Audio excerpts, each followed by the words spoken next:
Are you ready? The Kornelia Stephanie Show. Wake up to love, your call to action. Join Kornelia as she empowers others to live heaven on earth. Kornelia teaches listeners how to be the authority over yourself, embracing your inner guru. Feel yourself uplifted into limitless expansion, integrating ease and grace in a changing world.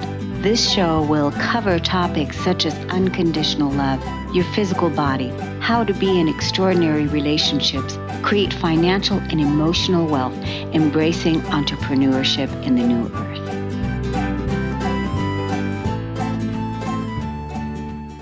Hello, everyone. Welcome to the Kornelia Stephanie Show. I'm so excited to bring you this series of stories of hope today. My first guest is Jane Reason. She holds space for women leaders and entrepreneurs who want to explore new possibilities and new ways of being. And this woman is on a mission. You're going to hear about what she's doing.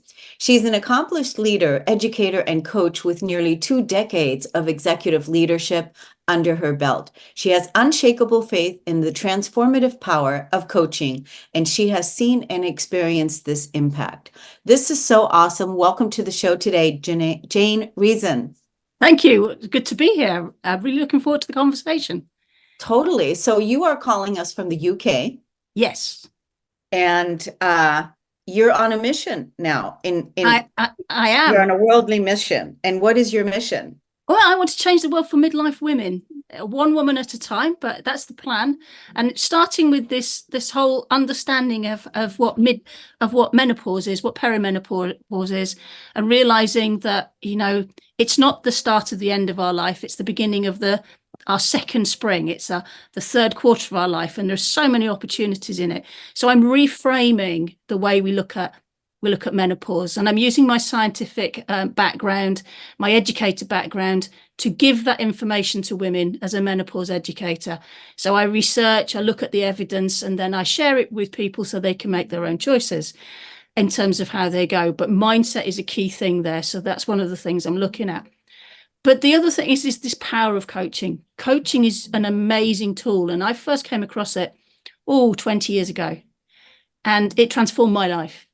And therefore, it's that gift. I see it as a gift. And so I'm offering that gift of coaching to women leaders, entrepreneurs, women who are wanting to step into a new them in some way, whether it's a new role, it's seeing themselves as a leader differently, seeing themselves and their opportunities in life differently. Whatever their transformation that they're seeking, that's where I'm offering that service. Yeah, that's really powerful, because lots of women struggle with, standing in their leadership because of past patterns or conditioning or whatever it is, or just, limiting beliefs and absolutely right.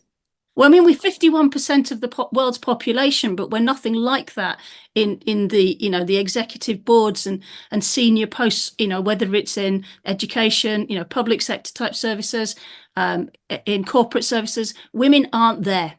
There is a lot of women in entrepreneurship, but generally there's not women, as a 51% of the population, and that's got to change. Because we have so much to offer. You just look at the world leaders. Yeah. How many of those are female? It's got to change. Well, since that's about how we see ourselves. Mm-hmm. And since you talked about, that being your mission to help women in their second spring, if you will, and since you also do the statistics and the research, I mean, how long have women, right, been allowed to vote? Well, this is it. I mean, in the UK, we're talking about the 20s, the 30s, not long, 1920s right. and 30s. It's ridiculous, really. And even then, it wasn't every woman. Yeah. But it's not just that, is it? We have to see ourselves differently. There's this view, isn't there, still, that, women now can go out to work. But in terms of who looks after the household, that's not shared as equally as it should be in so many different households. Not in every household, but in so many households, the woman sees it as her role to also look after the house as well as work. And so we are our own worst enemy in that, in some respects. But let's take perimenopause as Yeah. well. When we look at the statistics of perimenopause, women in the Western world, particularly in the USA and the UK, will say that they experience more symptoms of perimenopause and more severe symptoms of perimenopause than anywhere else in the world. And so, and women in places like Thailand and Japan may not even notice they're going through perimenopause.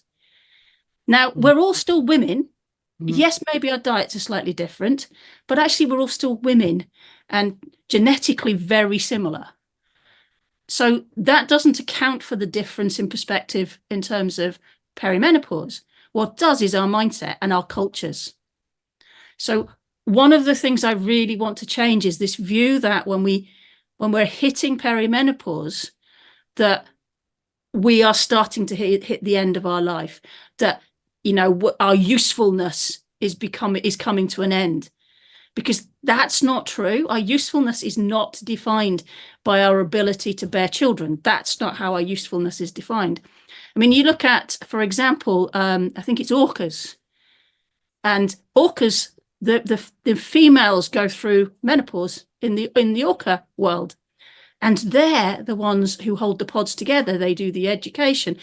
You know, they are the matriarchs, and they're the most important people in their society. And this is very true in Thailand and in Japan. In some cultures, they actually celebrate menopause. They celebrate women going through menopause. So women there don't think, oh my goodness, this is the end of the world, you know, because it isn't. They don't feel that. Whereas we tend to go, we either make light of it. So I can remember having these jokes where I go, oh, I've gone through the door again. I can't remember what I came for. You know, menopause brain, but really laugh it off. And actually for me, that was the first signs actually that I was about to go into burnout. And I lost contact with my brain. I couldn't think. And I really couldn't think. And yet I was still joking. Menopause brain. And I wasn't taking it seriously, and I wasn't looking after myself. And so there are some things that we can do to look after ourselves, which are really, really important. And that's around stress.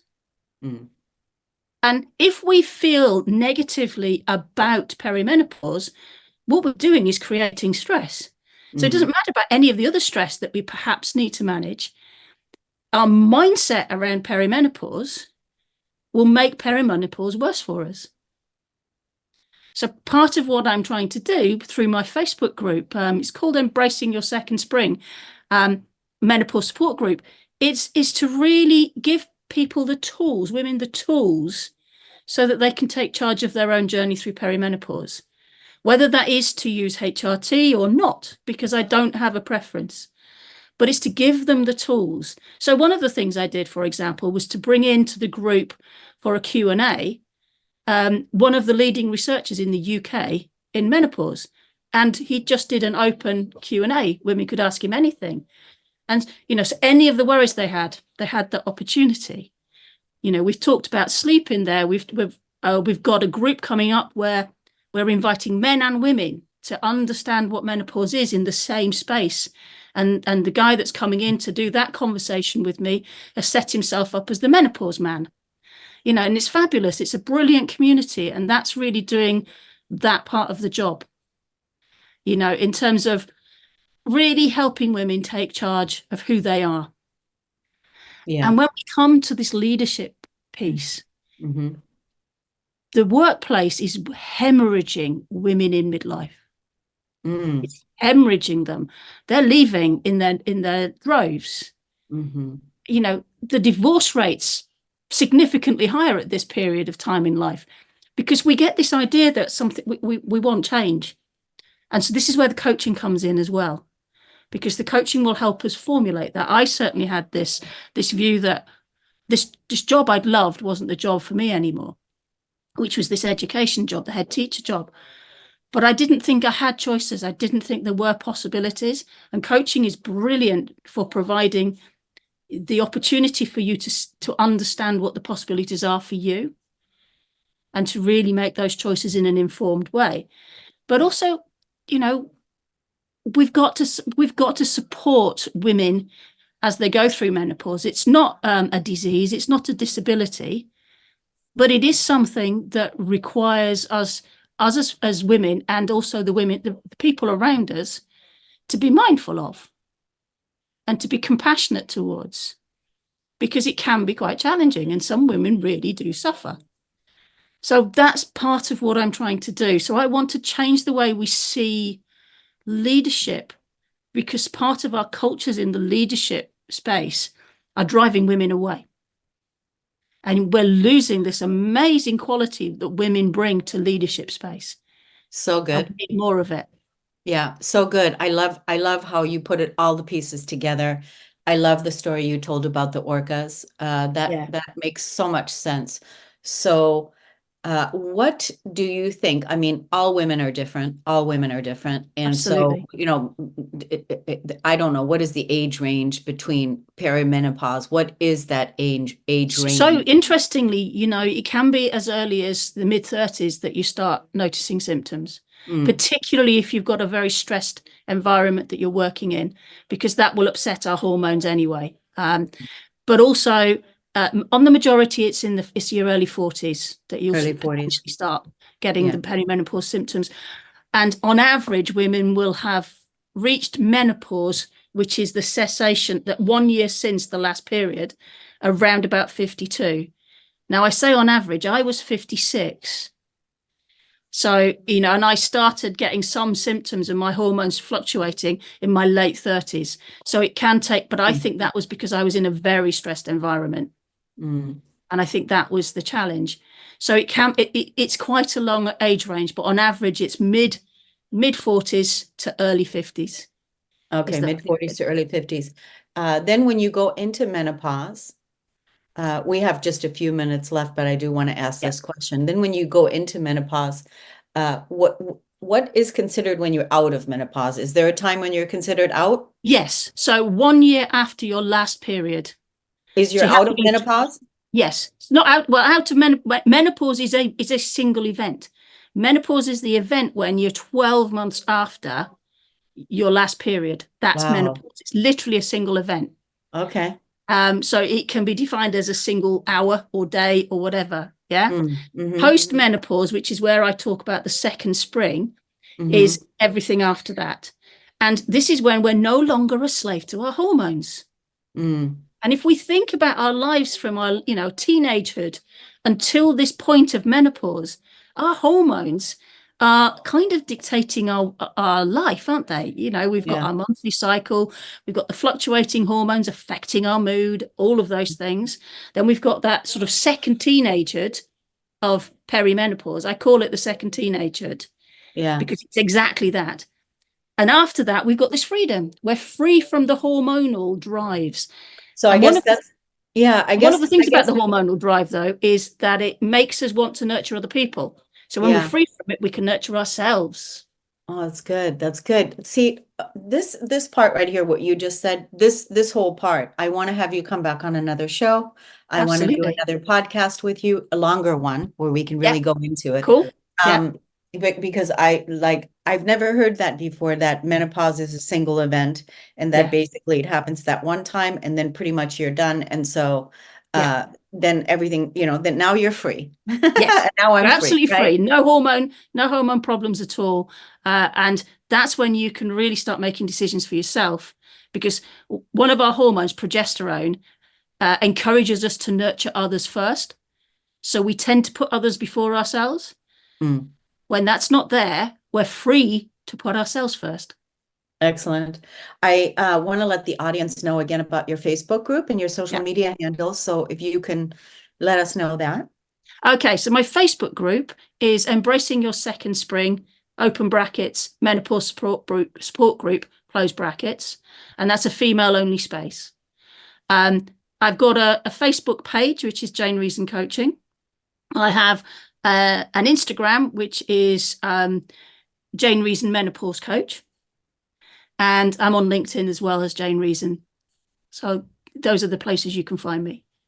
So good. I can tell you are just a library of wisdom. Like it's just oozing out of you. You could just talk and talk I and think that's talk. my science background. Yeah, Yeah, absolutely. it's it's I it's love it. really good. It's like, oh wow, you are just on fire. So I think it's wonderful that you found us and that you came on the Cornelia Stephanie show. I'm going to have Brilliant. Ashley contact you, and we're going to have you come back. And Brilliant. I love that. also, I want to take a break, and we're going to be right back with our next guest. We'll be right back. Thank you, Cheers. Jane Reason.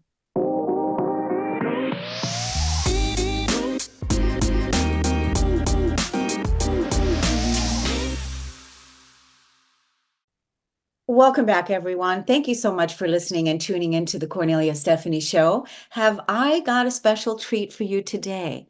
Loretta Holloway is famous, and she's here. She's here.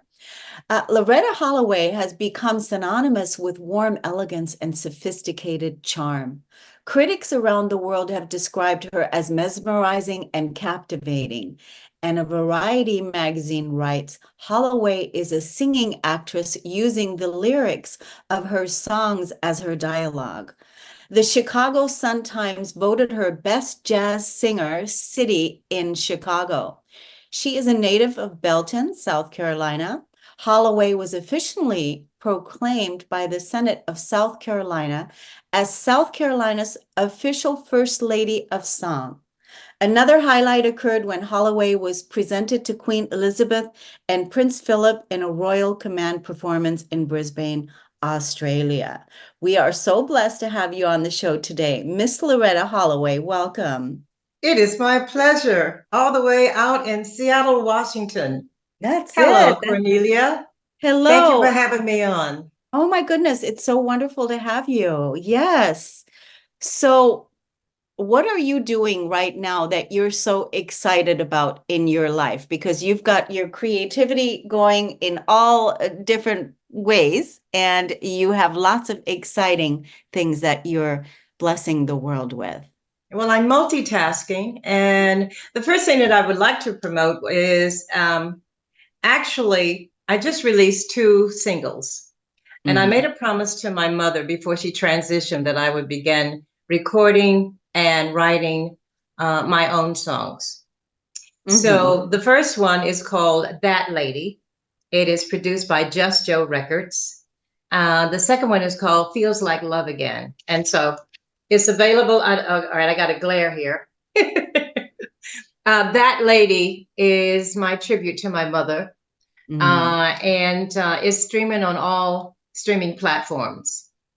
And then I released, I've had a debut CD, which is called Quietly. But it is just beginning to stream on all platforms as well. There's 17 songs, all ballads. I wanted to do something very pure, very simple, um, and I just wanted to rediscover a lyric. That's what I was doing in Quietly.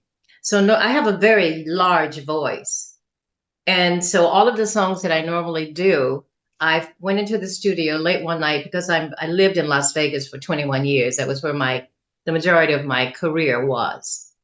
Um, I went into the studio late one night and recorded all these songs, not in one night, you understand.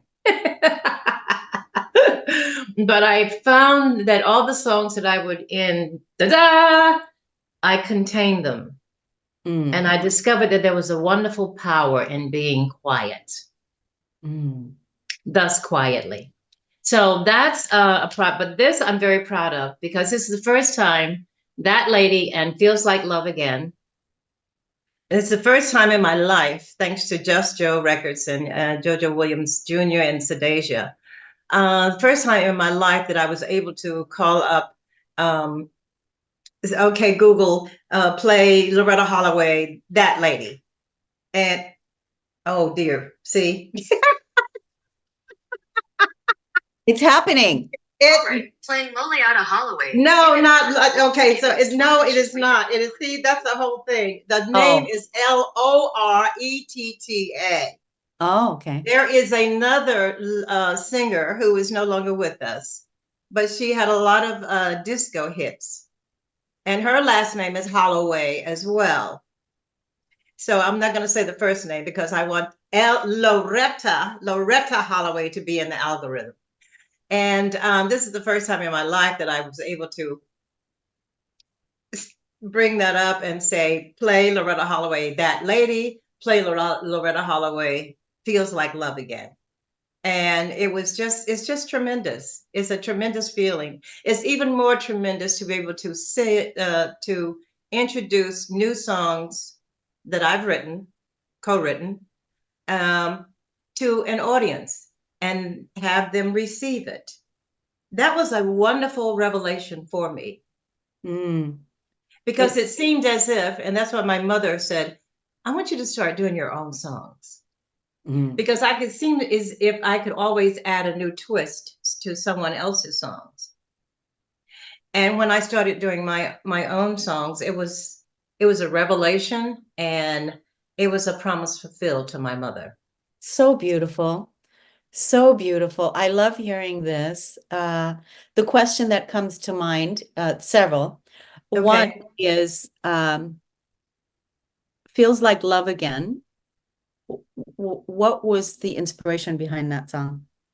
Well, I wrote that song about 11, 12, 13, 14 years ago through another recording company that it was never released. So I wrote the song. And as we were putting together material for That Lady and, eventually going to an EP, I started digging around of songs that I had already written. They had been recorded but not released. So we went back and did a different treatment on It Feels Like I'm in Love Again. Feels like love. So we did a different treatment on Feels Like Love Again, because originally it was a ballad, a very beautiful ballad. But we kind of jazzed it up, not jazzed it up, but kind of today'd it, made it current today. That Lady is a very powerful song, because all the plays and all the fame, I've been so many places, met so many faces, from the lowest valley to the highest mountain. I've seen it all. I've seen it all. But I'd give it all up. I'd give it all up just for a moment. Just for a moment. I'd give it all up just for a moment with that lady. To sit down and talk with that lady. Have one more heart-to-heart with that lady. So when the gentleman, JoJo Williams, presented the song to me, there was no element of surprise. And I rearranged the lyric so that to give the audience a way of saying, well, I wonder who she's talking about. So the song takes you on a trip. And I've had interviewers who listen to the song and they've literally cried. Because they said, well, it reminded me of, their mother or grandmother or someone who passed. I left the interpretation open to the listening audience, so that they don't know if I'm talking about myself, my mother, a lover, or whomever, until the very end. And I always say that we get to a point in life where we make this revolution. Sometimes we find ourselves, and then we lose ourselves, and then hopefully we'll find ourselves again. So that's the journey of That Lady. I love that. You definitely inspired me to get That Lady. Yeah. I want to listen to it. I'm definitely inspired, and there's a lot of women that I know that would most certainly be able to relate to that as well. I love what your mother said to you, that she wants you to write your own songs and do your own music. And then you attributed that CD to her, that work of art, that work to her. And so about your mother, tell us a little bit about your mother. Well, the greatest joy I would always have is to be able to make my mother laugh or smile. And I was able to My mother was a home. She stayed at home. She took care of the family, and to get her to come out to Las Vegas or to get her to come to Atlantic City was a feat within itself. And for her to have her first and last airplane flight to Las Vegas, she had never been on an airplane before. I flew her out. And one of the things at the time we were in, she was flying out of Greenville Spartanburg Airport. It was cloudy, it was rainy, it was, and so as the plane ascended, it came through the clouds. And so she realized, she told me, she said, I never knew the sun was shining above the clouds. Oh. And I said, Mom, the sun is always shining above the clouds. But she spent a week in Las Vegas and, of course, was able to see me entertain. And that was a wonderful joy, a tremendous joy. My father, Luther Holloway, he surprised me by coming to Atlantic City when I was appearing with Jay Leno, because I've opened with Jay Leno, Whoopi Goldberg, Don Rickles, Yakov Smirnoff, Rich Little. So Wow. I've had a wonderful and full career. And then traveling to Shanghai, China, and Australia to do the Royal Command performance for Queen Elizabeth and Prince Philip. Wow. Santiago, Chile. That was an overnight. The agent called me out of the blue. He said, we've got this television show. Somebody canceled at the last minute. Can you come out and do this? Well, thankfully, I had just come from Atlantic City. All of my charts, my gowns were in order. And someone once told me, be ready. So when the agent called and said, we've got this flight booked for Santiago, Chile, can you be on it? And then I went, piece of cake. Yeah. So oh man, that was an absolutely beautiful time in Santiago, Chile. The television show was wonderful. It was one of those Tonight Show kind of things, but it was broadcast all over Santiago, Chile. So when I was in the mall the next day, people were recognizing me, and that was quite lovely. Right. It was quite lovely. So fun. What a beautiful life. Well, I'm still going. And I was mentioning earlier before we came on that I have a book. And I said, I feel like somebody's over my shoulder. The book is called Inside Loretta. It is 64 pages of short stories, prose, poems, and something that I call Loretta-isms. They're one-line revelations I call Loretta-isms. And I'll give you one. Yes. There is a difference between a helpmate, a soulmate, and someone you tolerate. Oh. Oh. Oh, that's good. See, now I'm also getting ready, thanks to Miss Tangi, who got in touch with you and arranged this. I'm going to be reading portions of Inside Loretta and having a discussion on that. Here's another one. The greatest feeling I've ever felt was to look at you and feel nothing. Wow. Wow. We got a conversation going on here. Yes. Kornelia, we have a conversation. You think that could do an hour? Yes, I do. As a matter of fact, I wouldn't mind you coming back and us doing one of those ism conversations, and just you bring your book, and then we'll do that, and then we can talk about looking at you, the greatest feeling, looking at you and then not feeling nothing, and then we can go into what does that mean. Oh, these were actual statements that were said at one point in time in my life to certain people. Wow. So well, that would be fun to hear those stories, right? I said if he ever picked up this book,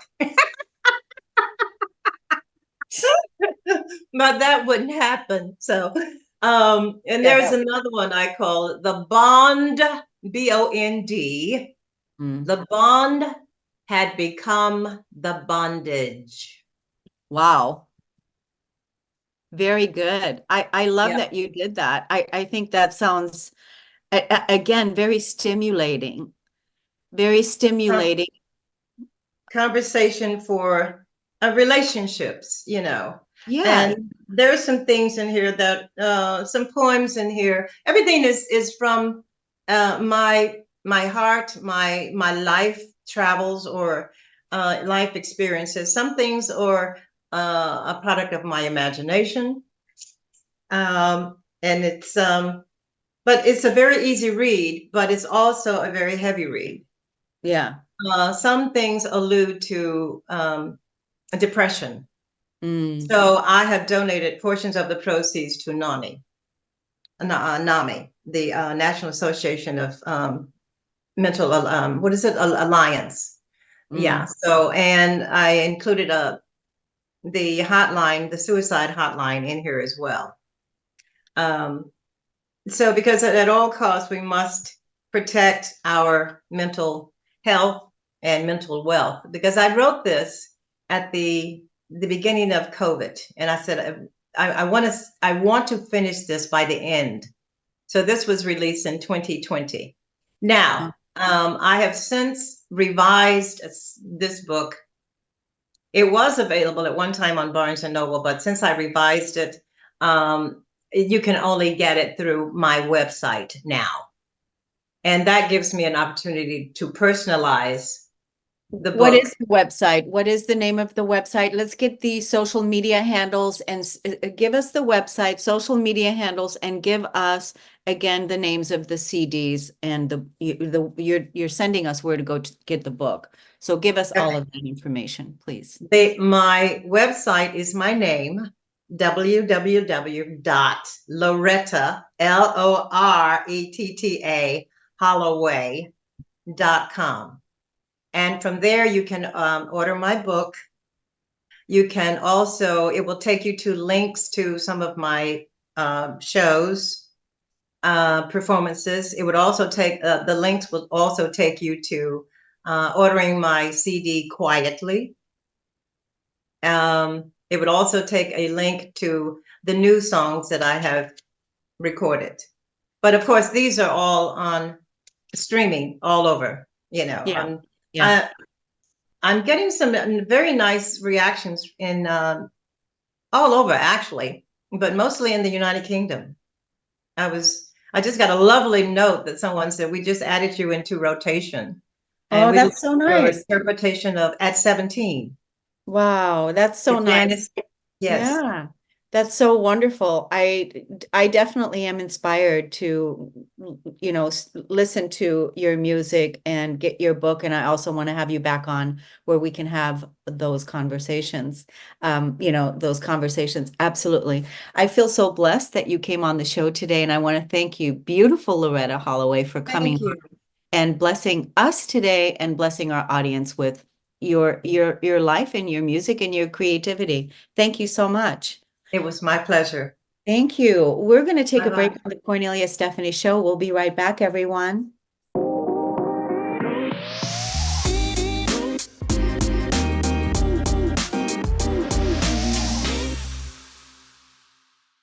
Welcome back, everyone. Thank you so much for listening and tuning into the Kornelia Stephanie Show. I have the dynamic duo with us here now. This is going to be amazing to meet these incredible ladies. Shauna May and Lala Marie is here. Welcome to the show today. Hi. Thank How you are for you, having us. ladies? Yes. So you are both out of New York. That's where you are. You have a fabulous podcast that you're doing over there. And you come on and that's why I called you the dynamic duo. I'm giving you that name, even though you didn't say to do that. So tell us what you were telling me in the green room, Shauna. Tell us what you were saying about the two of you. Yeah, so me and Lala, we went to high school together. I come from a radio background. She comes from a entertainment background. She's actually a singer. So I was looking for a co-host, and I thought she would be the perfect fit. And we've been doing the show for about 5 years now, maybe longer. Yeah. Yeah. Yeah, 8 years. 8 years maybe. So yeah. Wow. Goes fast. Wow. So that's how that podcast got started, right? Is the two Yeah. of you. You felt like you thought that Lala would be a great fit for you. Yeah, To yeah. Just podcast. from I was looking for someone that's not afraid to be in front of the camera and afraid to be, On the on mic. on a mic. And I mean, she's an entertainer, so she's Yeah. a perfect fit. Perfect match. So the two of you are doing the podcast. What is it that you normally talk about? What are the subjects? We do talk about pretty much a lot of things. It's like conversation with friends. Yeah, I'm a mom, so a lot of mine is about having kids and the craziness that goes on with that. The funny stories with kids, what else? our health issues. We both have health issues. Yeah. So that's a big part of it. And, we want to show our audience that just because you have a health issue or a disability, that does not define you. And, you're more than just your disability or your health issues. And you can live a full life and do whatever you want to do, no matter what doctors tell you and what, the outsiders say. We've both have had doctors say, you'll never be able to do this, you'll never be able to do that. And we prove them wrong. Yeah. Both of us. Yeah, I want to say something because when I was looking at your bio, is that you, Shauna, that you were born premature? Is that right? Yeah, yes. You were born premature, and did you have like Crohn's disease? Which one of you had that? I have Lala. Crohn's. Yeah. Oh, And you had Crohn's and she has cerebral palsy, right, Mom? cerebral Mild palsy, CP. Yeah. right? Yeah, that's from being born so early. Okay. So basically, again, you're saying what you're saying is that to be your own advocate, to stand up for yourself and not be given have somebody else tell you how it's going to be, whether it's a doctor or whoever it is. That's what I hear you Yeah. saying. Is that right? Exactly. Yes. Yeah. So you've proved them wrong. So tell us about your success story, Shauna. Well, I mean, ever since I was born, I've been proving doctors wrong. They didn't think I would survive, and here I am today. They didn't think I'd walk, they didn't think I'd talk, they didn't think I'd be able to write, and here I am, I can't shut me up. So hence why I have a podcast. But yeah, you're just always proving doctors wrong and proving different people wrong and showing them, yeah, I could do that. I could do this. I could live independently. I may need support and may need to adapt things to my own ability, but I can be do it. successful and can do it. Yes. And what about you, Lala? What about you? Tell us what you've overcome and Well, yeah. Having Crohn's disease since I was in fourth grade, so I was like 7 or 8. My life was flipped upside down. It was constantly in the hospitals, on my deathbed. I was down to like 60 pounds when I was a teenager, just withering away. And I was never gonna have kids. I was gonna die. I was, just different. Which I ended up having to lose my colon, my whole large intestine. But just doctors saying this, and that. And I made it till 29 and my colon just gave out, it ruptured. So they had to remove that. They said, you'll never have kids. And I went on to have 2 kids. So they're my miracle babies. No IVF, nothing. They were just my miracle babies. So I proved the doctors wrong with that. So that's kind of, mine was more about having kids, oh my God, that is insane. I mean, I've heard a lot of things, but I'm just picturing, a woman being told, you can't have kids, and then you proved to have 2 kids. You had Yeah. 2 kids, and on top of it, a woman didn't have a colon, and she had 2 kids. Yeah. I mean, that's huge. It was. I never expected it. And Hmm. I'm so blessed. I'm so grateful. And, I think it was meant to be that I had my babies. So what is it that you feel that is it, what is that? I mean, I really want to tap into what that is. Is it the tenacity? Is there something inside of you, Shauna, that was like straight away from the beginning, you've been, proving them wrong, left and right, left and right, left and right. Doesn't mean that you didn't need support, but what is that will? What is that spirit? What is it? What is that? Yeah, I think I'm stubborn. She's very Oh, stubborn. I'm very, very stubborn. in a good way, for Yeah. this. Yeah. Yeah, I don't like when people tell me no. Yeah. I just, somebody will say like, "Oh, you can't do that," and I'm like, "Watch me. Like, I'll figure it out. I may not be able to do it right now, but I will figure it out." Okay, so that's I think that's really good, because right away we can tell people, hey, if you're stubborn, you can use your stubbornness to doom, doom, doom, Yeah. do what you Yeah. did, right? Yeah, exactly. Yeah. Yeah, I think that's really cool. And I've thought about this often, like reverse psychology with people. You know how we want people to do well and how we want people to do good and step into their best life and all the things that we want people to do, right? We want people to do that, right? And I've often thought, just tell people they can't do it. Just reverse psychology on them saying, oh, you can't do it, you can't do it, and then see if that will be more of a motivating factor than Yep. if we were to tell them, oh, live your best life, and Yeah, I exactly. agree. yeah. It works for kids too. Reverse psychology. Right, reverse psychology. Yeah, so I wouldn't like it if somebody told me I couldn't do something, like you can't do it. I too will say, watch me, I'll show you, right? Yeah. Yeah. Yeah. Yep. Yeah. Yep. So what is it that you two want to leave the audience with today, with your message, with your brand, with your, what is it that you want to say? I think just, don't let people tell you no. Don't let people um tell you how to run your life and what to do, what not to do. Be your own person, and if you have a disability or health issues, do your research. Advocate for yourself. It's not the Yeah. end of the road. It's have hope, have faith that things can be better. You can make changes in your life just because the doctor says no. It can happen. I manifest a lot in my life, even my children, manifestation and thinking positive thoughts. Positivity is just the key to even a healthier lifestyle. Like, I think your brain is such a power tool. And if people get too far into like, I can't do that, or I'm sick, or this is never going to happen, you're not allowing any chance for it to happen.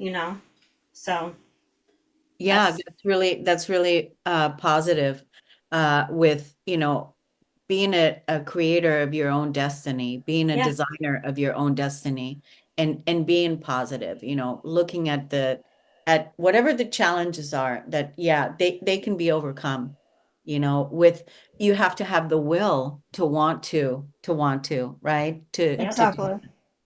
So, what about your social media? Let's tell the audience how they can find you on social media, and tell us where to find your podcast, what the name of it is. So our podcast is Shauna and Lala Beyond the Mic, and you could follow us, the podcast, on all social media platforms at Shauna and Lala. And then you could follow me on Instagram at the real Shauna May. And you can follow me at Bella_Lala125. That's so fun. I love what you're doing. I definitely want to listen to your podcast. And I love your dynamic duo. I love your combination. I Thank do you. think it is a perfect fit. How old are your children, Alala? My daughter is like 2.5 right now, and my son is 10. Wow. That was a big difference. I had a lot of health issues in between, and then I got my miracle girl, my last baby. Yeah, you had a miracle boy and a miracle Yep. girl. Yeah. Well, I want to thank you so much for coming on the show today with, with your story and with what you're doing out in the world. Keep telling people how to stand up and advocate for themselves and to, do the positive things in their life. And not, and be stubborn. Use stubborn for, Stubborn. yes, I can. Yeah. Don't tell me what I can't do. That is the key. Yeah. You know, now you two need to write a book together, right? That would be awesome. That would be pretty cool. So I think, you know, now that's coming. So maybe Never know. yeah, you never know. Maybe that'll be in the future. Well, thank you so much for coming on the show. We're going to close out for today. Thank you so much for listening and tuning into the Kornelia Stephanie Show. We'll see you again next week. Take care, everyone. Bye-bye. Bye. You've been listening to the Kornelia Stephanie Show, Wake Up to Love, your call to action. Tune in each week on Transformation Talk Radio. Kornelia's joy is to engage others in practical ways, showing us how to live in the new earth in harmony with our true nature. For more information on Kornelia and her extraordinary work, or to listen to past shows, go to her website at korneliastephanie.com.